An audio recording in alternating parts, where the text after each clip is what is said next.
नमस्कार, मैं हूं आपके साथ ज्योति कन्नौजिया। आइए नजर डालते हैं दिन भर की फटाफट खबरों की ओर। नोएडा सेक्टर 62 से साहिबाबाद तक मेट्रो को दौड़ाने की तैयारी शुरू हो गई है। डीएमआरसी ने 5.078 किलोमीटर लंबे इस कॉरिडोर के लिए डीपीआर बनाकर गाजियाबाद विकास प्राधिकरण को सौंप दिया है। तीसरे चरण में बनने वाले मेट्रो के इस कॉरिडोर के निर्माण पर 1873.31 करोड़ रुपए खर्च किए जाएंगे। इस कॉरिडोर का निर्माण पूरा हो जाने पर गाजियाबाद व साहिबाबाद से नोएडा आना जाना आसान हो जाएगा। उत्तराखंड में आज भी मौसम बिगड़ा हुआ है। राजधानी देहरादून समेत प्रदेश के कई इलाकों में दिन की शुरुआत हल्के कोहरे के साथ हुई। वहीं कई जगहों पर धुंध के साथ बादल छाए हैं तो कहीं पर हल्की धूप खिली है। उधर प्रदेश के 5 जिलों देहरादून, पौड़ी, नैनीताल, हरिद्वार और उधम सिंह नगर में घना कोहरा छाने का अलर्ट है। हरिद्वार और उधम सिंह नगर में कोहरे का असर सबसे अधिक देखने को मिलेगा। पर्वतीय जिलों में पाला पड़ने से शीतलहर परेशान करेगी। प्राण प्रतिष्ठा के कार्यक्रम से कांग्रेस हाईकमान ने दूरी बना ली है। इसके बाद यूपी कांग्रेस के बड़े नेताओं का प्रतिनिधिमंडल सोमवार को अयोध्या पहुंचा।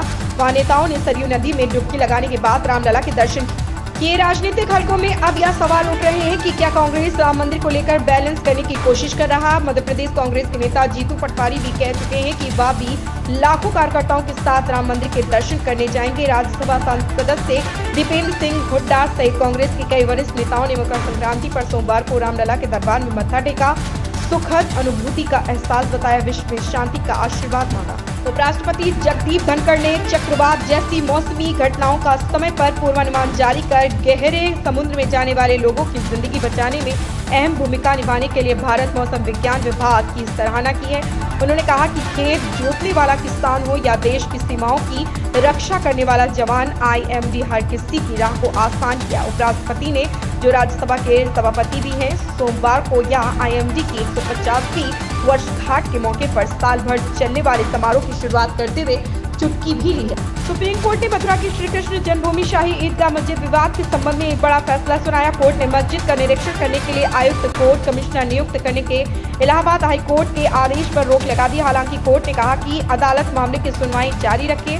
जस्टिस संजीव खन्ना और जस्टिस दीपांकर दत्ता की पीठ ने शाही ईदगाह मस्जिद कमेटी की तरफ से दायर की गई एक विशेष अनुमति याचिका पर सुनवाई करते हुए इलाहाबाद हाई कोर्ट के 14 दिसंबर के आदेश पर रोक लगा दी है। अमेरिका के पूर्व राष्ट्रपति डोनाल्ड ट्रंप रिपब्लिकन पार्टी की तरफ से राष्ट्रपति पद की उम्मीदवारी की पहले रेस जीत गए हैं। दरअसल 15 जनवरी को आयोवा प्रांत में रिपब्लिकन पार्टी की पहली कॉकस का आयोजन किया गया। इस कॉकस के नतीजों में डोनाल्ड ट्रंप को जीत मिली है। इस जीत ने उन अनुमानों को और मजबूत कर दिया जिनमें कहा जा रहा था कि जो बाइडेन को एक बार फिर डोनाल्ड ट्रंप की चुनौती का ही सामना करना पड़ेगा। अर्जेंटीना के सुपरस्टार लियोनेल मेसी ने पिछले 4 वर्षों में तीसरी बार सर्वश्रेष्ठ फीफा पुरुष खिलाड़ी का पुरस्कार जीता।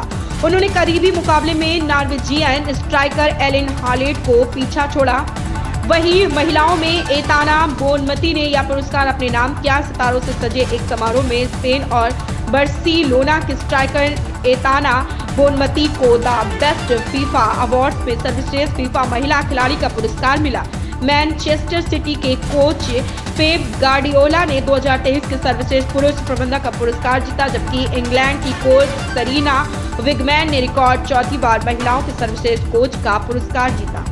जम्मू कश्मीर के किश्तवाड़ में मंगलवार सुबह भूकंप के झटके महसूस किए गए। राष्ट्रीय भूकंप विज्ञान केंद्र ने इसकी जानकारी दी। भूकंप विज्ञान केंद्र ने बताया कि सुबह 8:53 पर किश्तवाड़ में रिक्टर स्केल पर 3.6 तीव्रता मापी गई। इसके चलते किसी तरह के जानमाल के नुकसान की फिलहाल सूचना नहीं मिली। पृथ्वी के अंदर 7 प्लेट्स हैं जो लगातार घूमती रहती है। जहां ये प्लेट ज्यादा टकराती हैं वहां जोन फॉल्ट लाइन कहलाता है। बार बार टकराने से प्लेट के कोने मुड़ते हैं।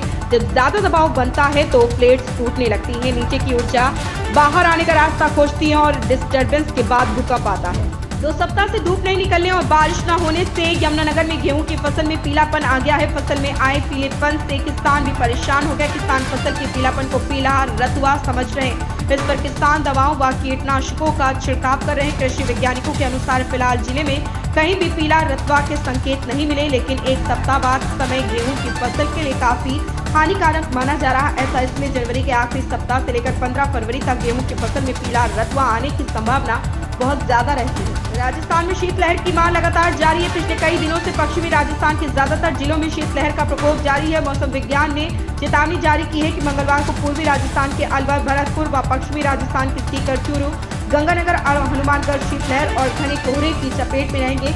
अगले 1-2 दिन और इससे राहत मिलने की उम्मीद नहीं। बीते 24 घंटों में सीकर का फतेहपुर सबसे ठंडा रहा। यहाँ न्यूनतम तापमान 0.9 डिग्री सेल्सियस रहा। इन खबरों में बस इतना ही। बने रहें हमारे साथ।